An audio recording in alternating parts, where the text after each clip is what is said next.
Hey y'all, I'm Kia, and this is Black Grl Space. Come on in.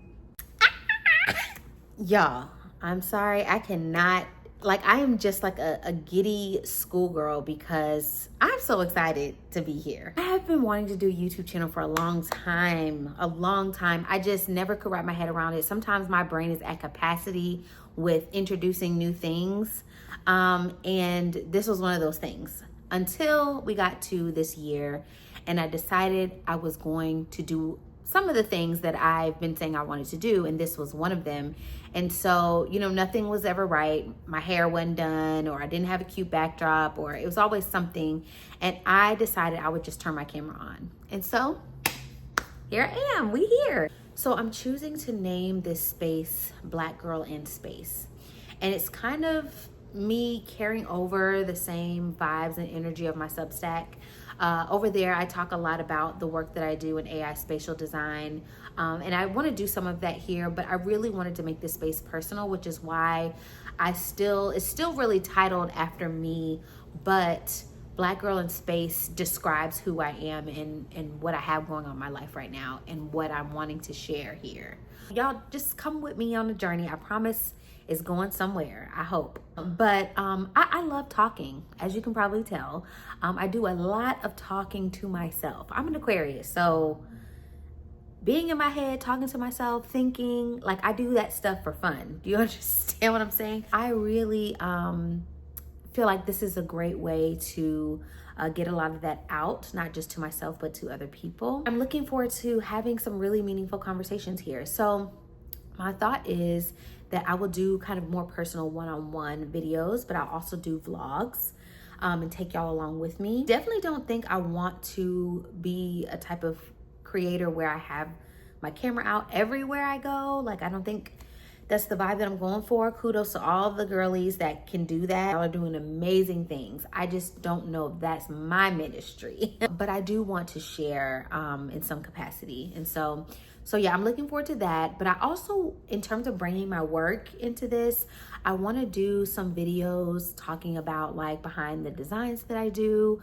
I may even bust out some tutorials. I have a couple on here, but they don't go in much depth. They're very surface level tutorials, but I think I may try the membership feature that's going on here and put some of those there for people who want to learn more about AI spatial design. And so just to elaborate on that, AI spatial design is something that I coined because nobody was really doing what I do at the time that I started doing it. I work with clients to design spaces that don't yet exist, and I do that using AI. It's a really, really cool job. It has its, just like with everything, it's pros and cons, but what's really cool is that it's something that I created on my own terms and I'm still creating it. And so, yeah, it's a process. So I'm going to bring a bit of that journey here too. What I imagine for this particular space, this one-on-one space, is we can talk about different things, different topics, whatever comes up, because I imagine that I'm going to post these at least once a week.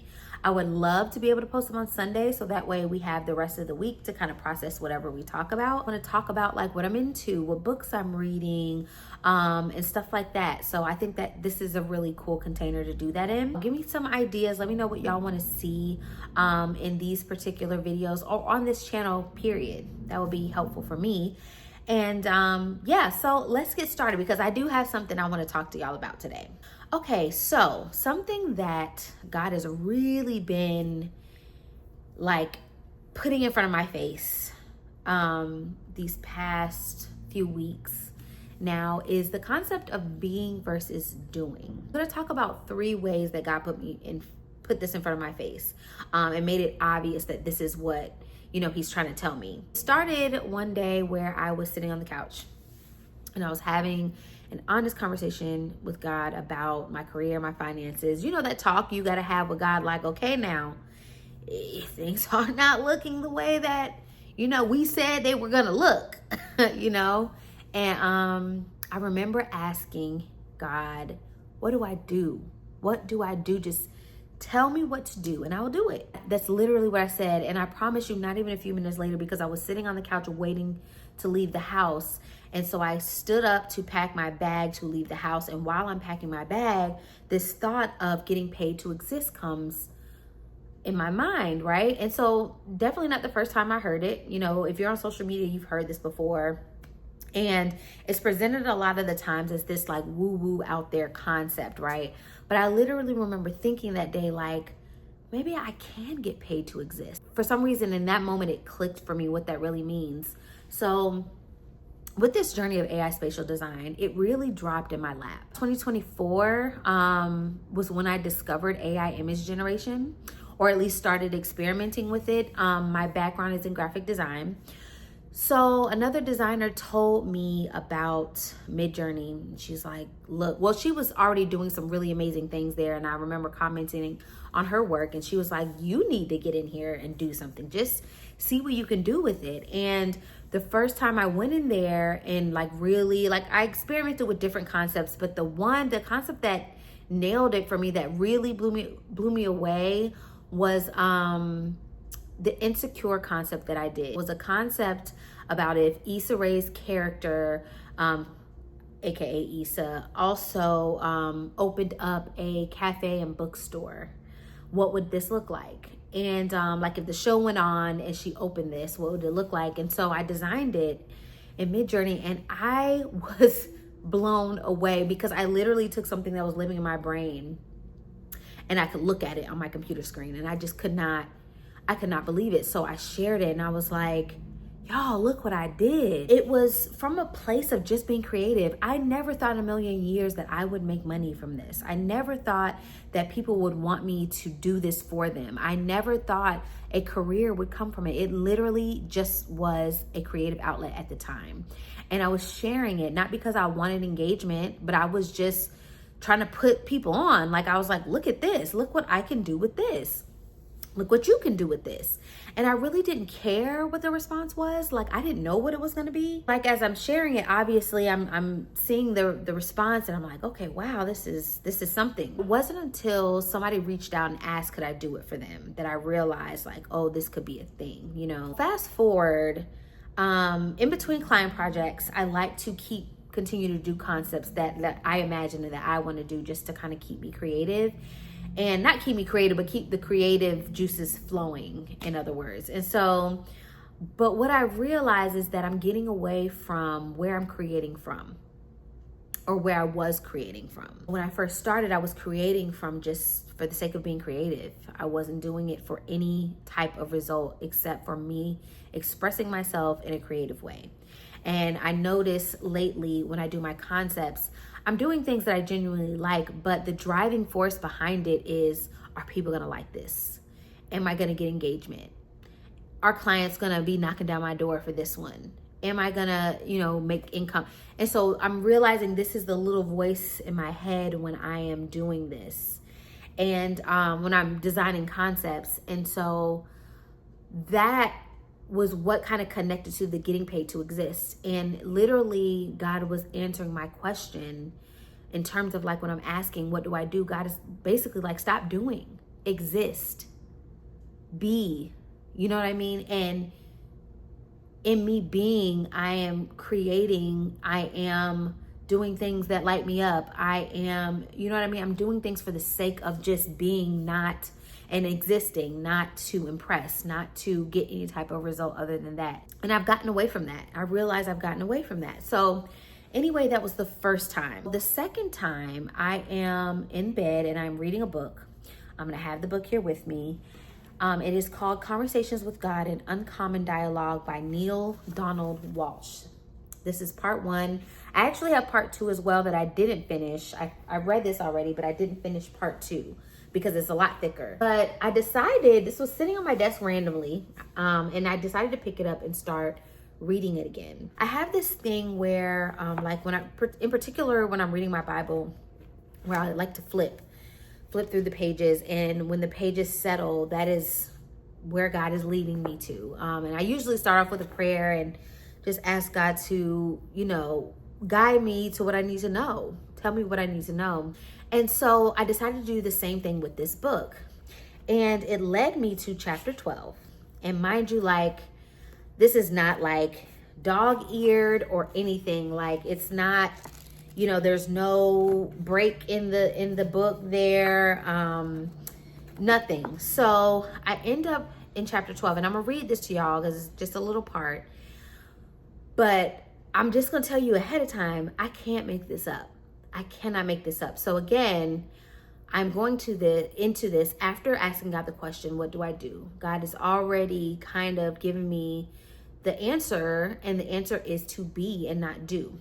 All right, this is what I've already received before reading this. Let me give you context for those of you who have never read this. This is literally him and God talking. And the pages are literally him saying something, God saying something, him saying something, God saying something, which is a lot like what happens when you pray, or I know this happens a lot for me, like when I'm journaling and I write a question and literally God answers and then I respond. And so it's literally a dialogue. And so he just made his journal into a book, so to speak. So it starts with Neale, and Neale says, why can't I do what I really want to do with my life and still make a living?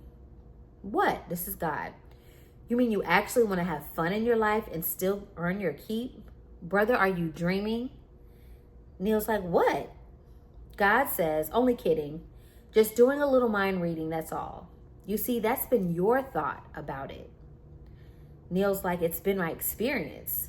And God says, yes. Well, this trips me up every time. He says, yes. Well, we've been all through this now a number of times. The people who make a living doing what they love are the people who insist on doing so. They don't give up. They never give in. They dare life not to let them do what they love. But there's another element that must be brought up, because this is the missing element in most people's understanding when it comes to life work. Neale says, what's that? And God responds and says, there's a difference between being and doing. And most people have placed their emphasis on the latter. I can't make this up. Okay. Neale says, shouldn't they? God says, no, there's no should or should not involved. There's only what you choose and how you can have it. If you choose peace and love and joy, you won't get much of it through what you're doing. If you choose happiness and contentment, you'll find little of that on the path of doingness. If you choose reunion with God, supreme knowing, deep understanding, endless compassion, total awareness, absolute fulfillment, you won't achieve much of that out of what you're doing. In other words, if you choose evolution, the evolution of your soul, you won't produce that by worldly activities of your body. Doing is a function of the body. Being is a function of the soul. The body is always doing something. Every minute of every day, it's up to something. It never stops. It never rests. It's constantly doing something. It's either doing what it's doing at the behest of the soul or in spite of the soul. The quality of your life hangs in the balance. The soul is forever being. It is being what it is being, regardless of what the body is doing, not because of what, regardless of what the body is doing, not because of what. Let me read that over. The soul is forever being. It is being what it is being, regardless of what the body is doing, not because of what it's doing. If you think your life is about doing this, you do not understand what you are about. Your soul doesn't care what you do for a living, and when your life is over, neither will you. Your soul cares only about what you're being while you're doing whatever you're doing. It is a state of beingness the soul is after, not a state of doingness. Let me just pause for that for a second.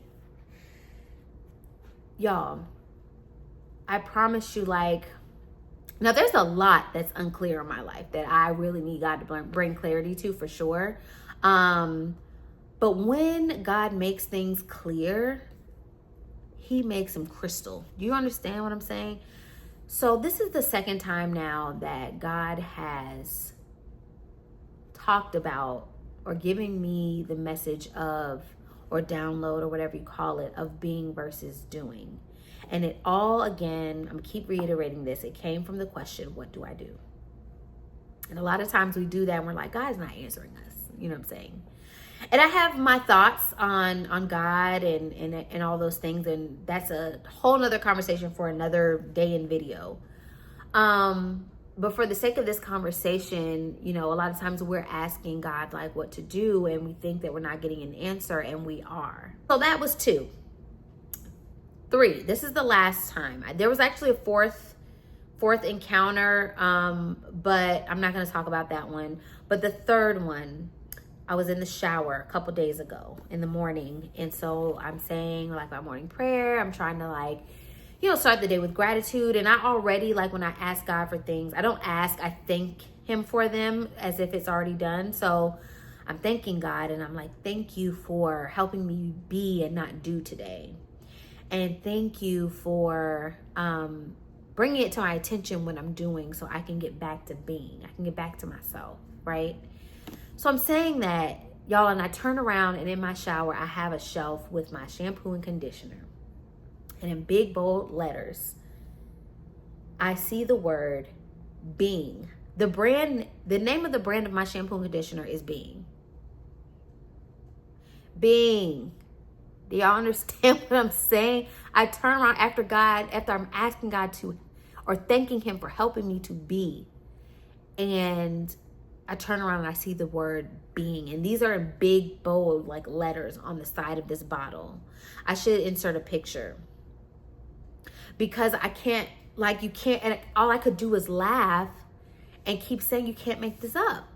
You cannot make these things up. Whatever you want to call them, whatever you want to attribute it to, universe, consciousness, God, or whatever, you can't make things like that up. Needless to say, that has been something that's been heavily like on my mind, and I'm still just processing that, you know what I mean, and what it means for me, because it's like, what is the meaning of being? But then what does being mean to you? And I would even ask you the same question. What does being mean? And are you being versus doing? Like, what are you doing on your day-to-day? Are you just doing for the sake of like getting money and taking care of people and yourself? Or are you being? Because it's my understanding that if God is telling me this, all the things that I'm trying to get in the doing will come from me just existing, from me just being. And that's where you get the whole getting paid to exist. And that feels more grounded than just saying it. You know what I mean? And so that's what I'm sitting with this week. That's what I'm going to sit with this week. I've actually been sitting with it for a few weeks now, but I'm going to continue, to sit with it this week. And I would challenge you to sit with it this week, every day. Thank God, or whomever, or yourself, or however, whatever. But be intentional about being. And then when you feel yourself doing, try to get back to being. But that comes from you defining what it means for yourself. So for me, being is what I was doing when I first started AI Spatial Design, before all the clients came in the career and all that stuff. I was being. And out of that came a career. You see how you get the results, right? But then I got lost along the way. You get lost along the way. So you have to be intentional about making sure you're constantly bringing yourself back, right? Also, me being is this YouTube channel. Like, yeah, the results of it is cool. You know what I'm saying? It could bring in money. It could bring in, attention, I guess. But that's not why I'm doing it. You know what I mean? I'm doing it because I genuinely want to share, because I think that this world could be a better place if we all knew we were going through the same thing. So I'm doing it, and I'm doing it because I love to talk. I love to talk. You know what I mean? I'm not gonna lie. I love talking to myself. And so why not get it all on camera? Also, this bookshelf you see behind me, and you'll see this more in like a vlog.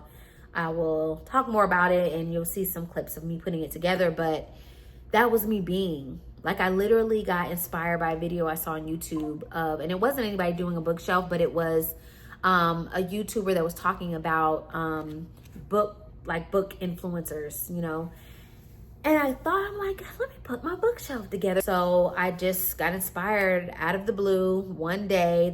That's how I roll. I will literally stop doing what I'm doing to do something that seems more interesting to me. I went and got this out of the garage.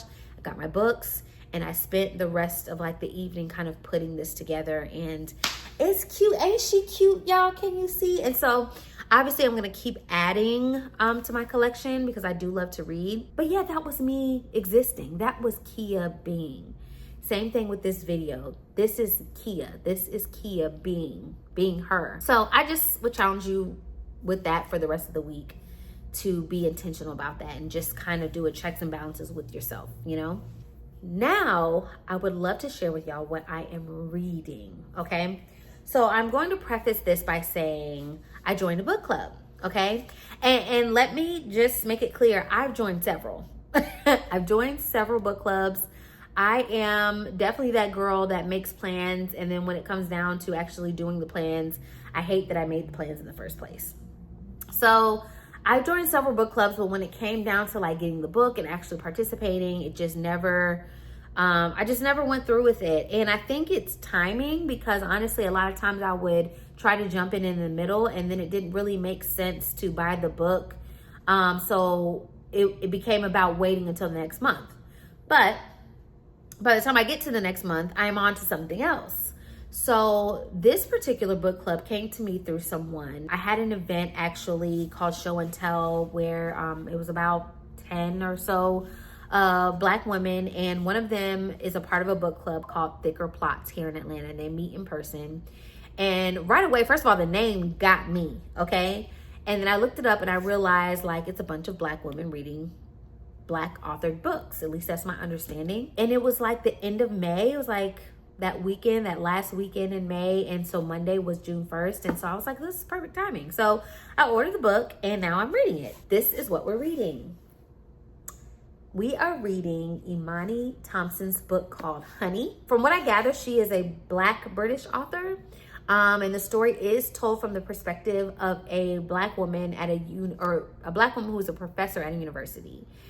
And y'all, this is, I guess, supposed to be, I don't know if it's horror or psychological thriller. I think it might be both. But listen, psychological thrillers are my thing. Do you understand? Whether it's a film, whether it's a TV show, like I'm watching, what are some of the TV shows? Widow's Bay, I love movies like Get Out. Like I love all that psychological thriller stuff. Love it. Mind bending. And so I think that's what this is supposed to be, because the main character, she's a killer. And she justifies it by her feminist views. She kills men and she enjoys it. Seems like it's a bit of a kind of slow burn. I feel like, I'm not sure, I'm not even halfway through the book yet. So I feel like I'm interested to see like if and how it picks up a bit. Like she's already killed a couple people like those are kind of interesting parts of the book, but then it kind of mellows out a little bit, and then she kills someone and it mellows out a little bit. So I'm interested to see how this progresses. So I love doing spoilers. I have a couple of spoilers over on my TikTok for some good books. And so let me know if y'all want a spoiler of this one. Let me know if y'all want a spoiler. And really, I only do spoilers on books that like blow me away. So we're gonna see how this does, and if I think it's worth a spoiler video, I will do one. But y'all let me know ahead of time if y'all want me to do a spoiler video. I am not even halfway through the book. My book, y'all see my bookmark. So this is the part I've read. So we shall see. I'll let y'all know how this is. Next is a book that I'm kind of reading in between. I'm actually rereading this. But the cool thing about me rereading this is I'm rereading this 2 years later, but in the same month as when I first read it. And so what I decided to do was start like documenting the dates, like when I'm reading it. So I read this in June 2024, so when I initially bought it, and I started reading it kind of towards the end of May, June of this year. And so this is called All the Black Girls Are Activists by EbonyJanice, a fourth wave womanist pursuit of dreams as radical resistance.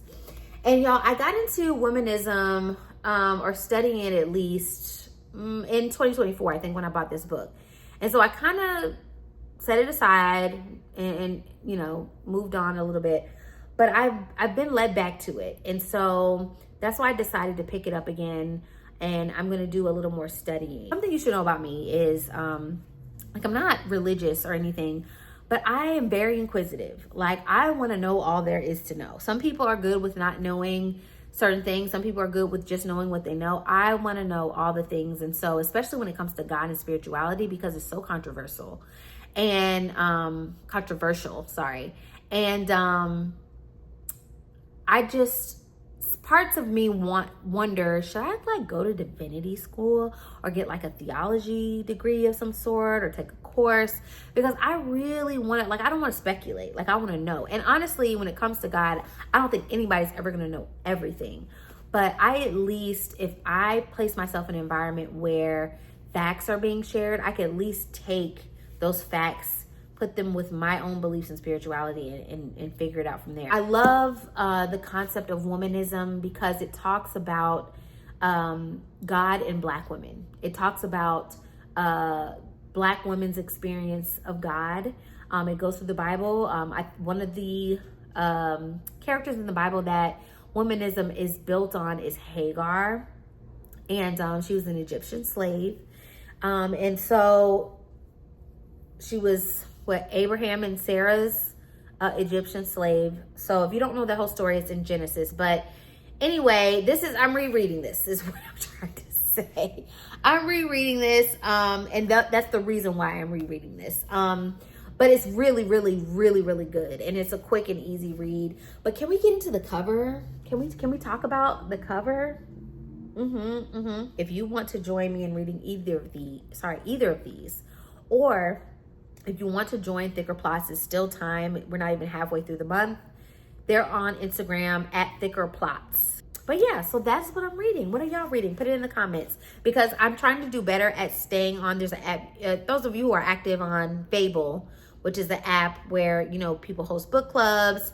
And I think they even host like TV show clubs, like where you can watch TV shows with people. You can also keep up with like the books you're reading, the books you want to read, the books that you don't finish. And so I'm trying to stay on top of that. So if you have any books, let me know what they are so I can add them to my to read list. But yeah, that is it. We are coming to the end of our time together. And I want to do one more thing, and I want to end these videos with this because this can just add to what we've already talked about. So I want to pull an affirmation card from this deck, literally called affirmation cards, but this is by Elle. And if you don't know who Elle is, I don't know what rock you've been living under. She is absolutely amazing. Her writing, I follow her on everything, but from her writing to her meditations on Insight Timer, and I'm sure she's on some other platforms, but she is absolutely, I think she just released a book, but she's absolutely amazing. So when she came out with these, I grabbed them right away. And these are cards that help you with healing through self-love, joy, and manifestation. And these cards also have 50 plus practices for peace. Okay, so I'm going to pull something from this deck, and then we are going to wrap this up, and I'm going to send you on your way for the week. Okay, so I'm just going to mix them up a little bit, and then we're going to pull one. And let's see what we get. Okay. So, actually, I feel like this is this other one. Okay. So, her cards are broken up into categories. And so this particular category is for letting go. Okay. And the affirmation is, I am okay with not being okay. I am okay with not being okay. And that's very powerful because, especially as Black women, we can't not be okay. And when we are not okay, we have to act like we're okay. That's been a lot of our experience, right? But I think that now we are in an interesting time and space where we are really starting to put ourselves first and how we feel first, and, you know, prioritizing rest and, you know, just overall well-being for ourselves. And so this is a perfect time to have an affirmation like this. I am okay with not being okay. It is okay to not be okay. And I think a lot of time, at least for me, when I'm not okay, I'm trying to figure out why I'm not okay, which I think is good. But instead of just resting in the fact that I'm not okay first, I automatically go into like, how can I fix this? What can I do better? Do I need to breathe? Do I need to go take a walk? Do I need to go? And all of those things I think are good, but I think resting in your not okayness is important, if that makes sense. So on the back, it says, when we pretend to be okay, we don't let people see our true selves, and we carry the silent burden of our unhappiness. Next time you're not feeling your best, reach out to a trusted friend and let them know that you're not okay. Notice how it feels to honor your multidimensional self and welcome the deeper connections that form when you express vulnerability. That's a big one, because I, for one, don't feel like calling anybody when I'm not okay. I just want to be okay to myself. You know what I mean? But I guess the whole point of this is so you can see what it feels like to be vulnerable, you know, and express yourself outwardly to someone else. I'd imagine that feels different. And that does something completely different than just trying to deal with it yourself, you know. That's something that I have a hard time doing myself. So add that on to the being versus doing, and also check in with yourself throughout the week. And in the moments where you're not okay, be okay with being okay. And if you are not okay with being okay, ask yourself why you're not okay with being okay.